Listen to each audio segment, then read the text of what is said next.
Olá, pessoal. Bom dia, boa tarde, boa noite, dependendo do horário que vocês estiverem nos assistindo. Meu nome é Rafael Borges, eu sou procurador do Estado de Goiás e professor de Direito Civil, da matéria de Direito Civil, aqui no curso Revisão PGE. Hoje a gente está aqui para debater um pouco mais sobre civil no nosso aulão de véspera online para a PGE do Pará. Banca Sebrasp também, a exemplo do que aconteceu aí na PGDF, que a gente teve nosso aulão presencial. Quem foi sentiu uma energia muito legal, deu para a gente ver algumas questões que de fato caíram na prova. E é o que a gente vai tentar fazer aqui, debater alguns assuntos mais importantes, com mais relevâncias, que têm mais chances de cair na prova. Lembrando que aqui a gente está falando só de direito civil. Antes de adentrar a aula propriamente dita, eu gosto sempre de falar para os alunos para tirarem da cabeça essa ideia de que direito civil, em concursos de procuradoria, é somente o que um procurador do Estado iria ver na vida real. Não é assim. Em direito constitucional, em direito administrativo, em direito processo civil, direito tributário, financeiro, você vai ter temas, sim, muito voltados à prática da procuradoria, ao que efetivamente um procurador do Estado vê no dia a dia, com que efetivamente o procurador do Estado trabalha. Em direito civil, não necessariamente. Então, você vai estudar, por exemplo, contratos, sei lá, contrato de fiança. Rafael, por que está caindo contrato de fiança na minha prova de procurador do Estado? Simplesmente porque as bancas cobram. Então, assim, a gente vai ver algumas matérias do dia a dia da Procuradoria, como responsabilidade civil, como desconsideração da personalidade jurídica, mas outras não tanto. E aí fica o meu alerta. Todas as matérias que a gente está falando aqui, todos os temas, eles são pensados com base no que vem caindo nas provas mais recentes de Procuradoria. Então, não se enganem nessa questão de, ai, por que o Rafael está falando isso se a gente nem vai ver isso quando for procurador? Aqui a gente está focando no concurso. Então, concurso geralmente cai algumas questões assim. Sem mais delongas, já tendo delongado demais, a gente vai iniciar aqui os slides. Começando por responsabilidade civil, pessoal.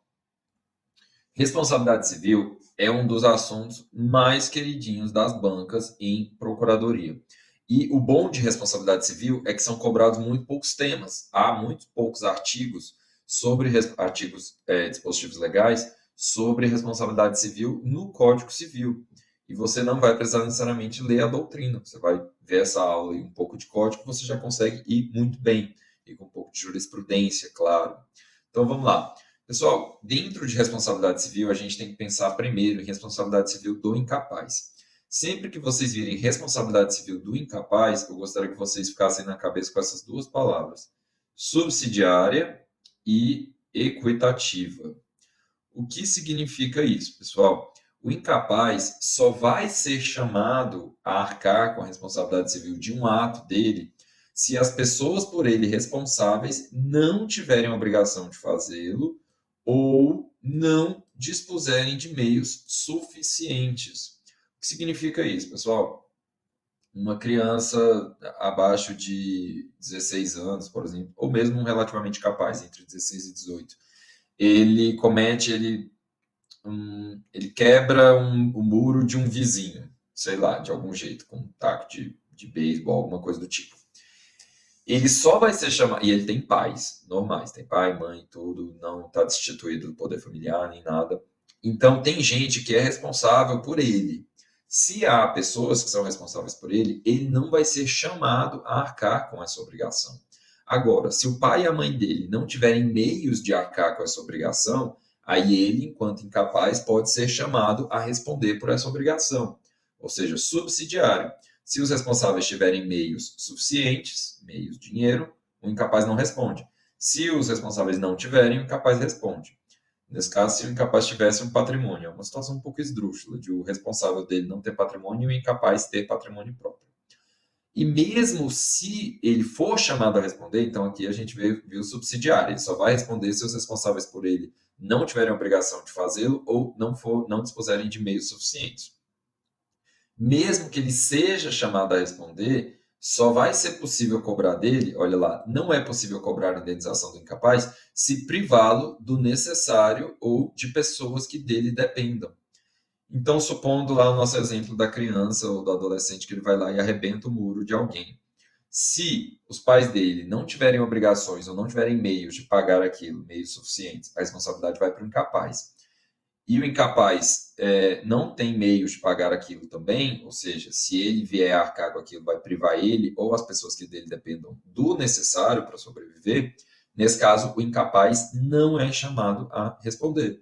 Então, responsabilidade subsidiária e equitativa são os dois. A indenização sempre vai ser equitativa. Se for fixada uma indenização de responsabilidade de incapaz, ela não vai poder privá-lo do necessário para viver a vida normalmente.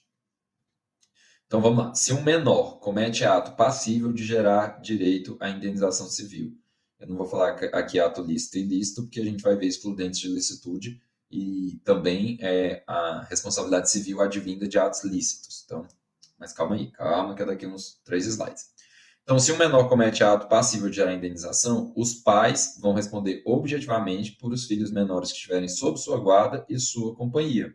Se os pais não dispuserem de meios, aí sim o menor vai ser chamado à responsabilidade subsidiária ou equitativa.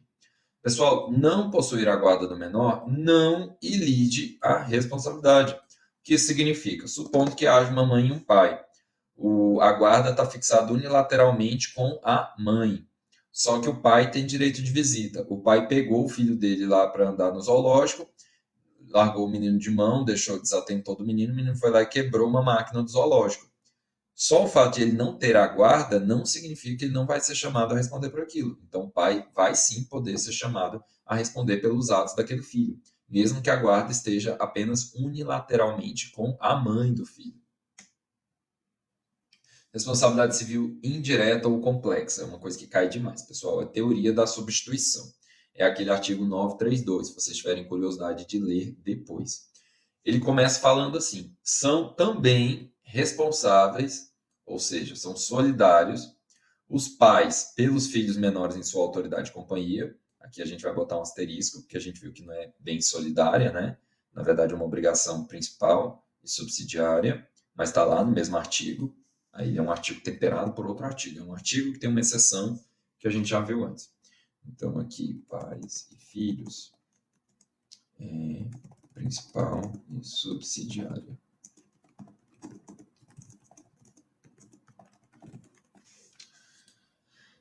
Tutor e curador pelo tutelado e curatelado, empregador por atos de seus empregados prepostos, dono de hotel ou hospedaria por atos de seus hóspedes e moradores, e os que gratuitamente houverem participado em resultado de crime.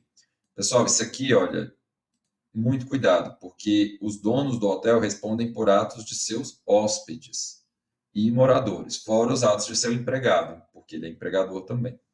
Então, aqui, o que significa essa teoria da substituição?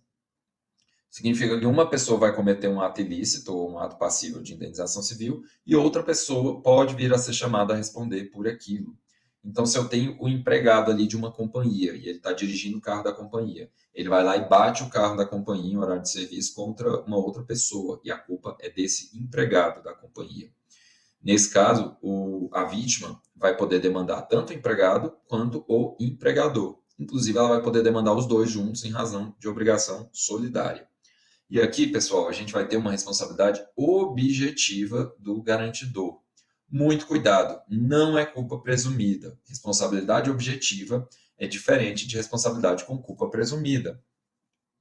Ou seja, a responsabilidade aqui independe da culpa dessas pessoas. Independe da culpa dessas pessoas. Eles respondem objetivamente pelos atos dessas outras pessoas. Beleza? Então, aqui, responsabilidade objetiva. Mas muito cuidado, pessoal, porque quanto ao garantidor é objetivo. Então, o dono do hotel, o empregador, ele vai responder objetivamente pelos atos dos seus empregados e dos seus hóspedes. Porém, a responsabilidade do ofensor, ela ainda continua sendo subjetiva. O que significa isso? Vamos pegar aquele exemplo que eu acabei de dar, do empregado que pegou o carro da companhia e foi dirigir, andar por aí e bateu o carro. supondo que ele tenha batido o carro, mas não tenha sido culpa dele a batida. Neste caso, como não há culpa do ofensor, não há responsabilidade. Se não há culpa e não há responsabilidade do ofensor, vocês concordam comigo que não é possível haver responsabilidade do garantidor. Ou seja, a responsabilidade do garantidor é objetiva, mas a responsabilidade do ofensor é subjetiva. E o direito de regresso a gente vai ter do garantidor em face do ofensor. Então, lá aquele caso, o empregador e o empregado. O empregado foi lá e bateu o carro da companhia. O empregador até pode vir ser chamado solidariamente a pagar, mas ele vai poder depois ajuizar uma ação de regresso contra esse empregado. Isso aqui eu estou falando só de direito civil, pessoal. Direito do trabalho, indenização por acidente de trabalho, isso aí é outra coisa que a gente não está discutindo aqui. Porém, o direito de regresso não existe, salvo, né? Não existe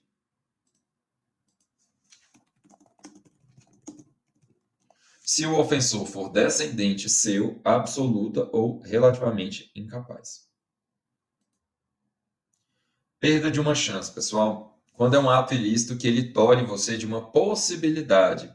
Supondo que uma companhia aérea faça você perder o seu voo para a prova oral da Procuradoria do Pará. Você já passou na objetiva, já passou na subjetiva.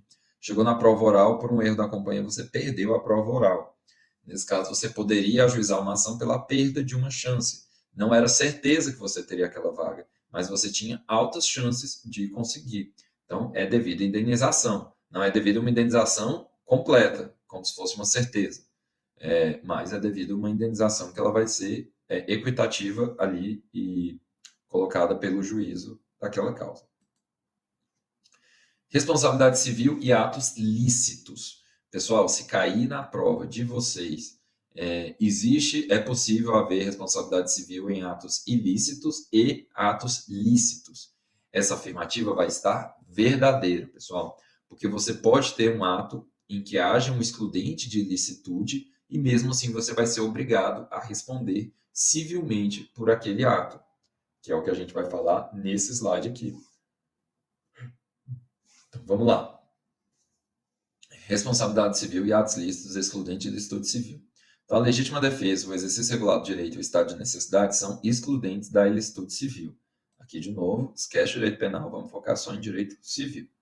Então, aqui é o que eu falei, a responsabilidade civil ela pode decorrer de atos lícitos. Então, aqui, ato de legítima defesa ou exercício regular do direito não constitui ato ilícito. Então, vamos dar um exemplo clássico, pessoal, aqui.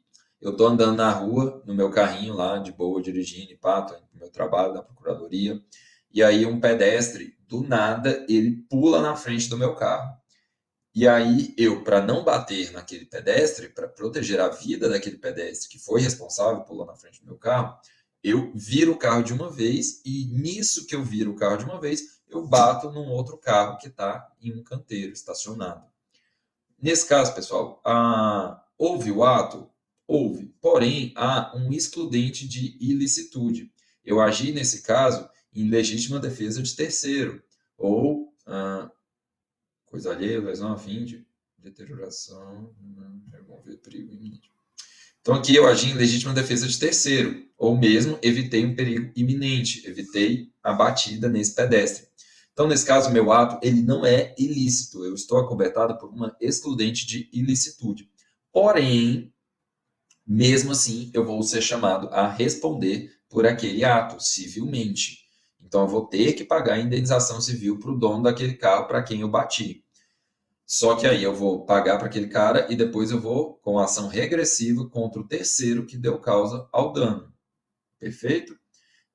Então, aqui, ó, destruição ou deterioração de coisa alheia ou lesão à pessoa a fim de remover perigo iminente. Esse mesmo exemplo não constitui ato ilícito. Então, se o motorista, para se livrar de alguém, por exemplo, outro exemplo, que dirige em contramão de direção, descamba para o acostamento e derruba o muro de alguém, é o motorista que vai ser chamado a responder por aquilo. Porém, o motorista vai ter o quê? Direito de regresso contra essa pessoa que estava dirigindo na contramão. Aqui são algumas súmulas. O transporte desinteressado de cortesia não gera responsabilidade civil com culpa presumida. E a seguradora não se exime do dever de indenizar em razão de transferência de veículos sem prévia comunicação. salvo se houver um efetivo agravamento de risco.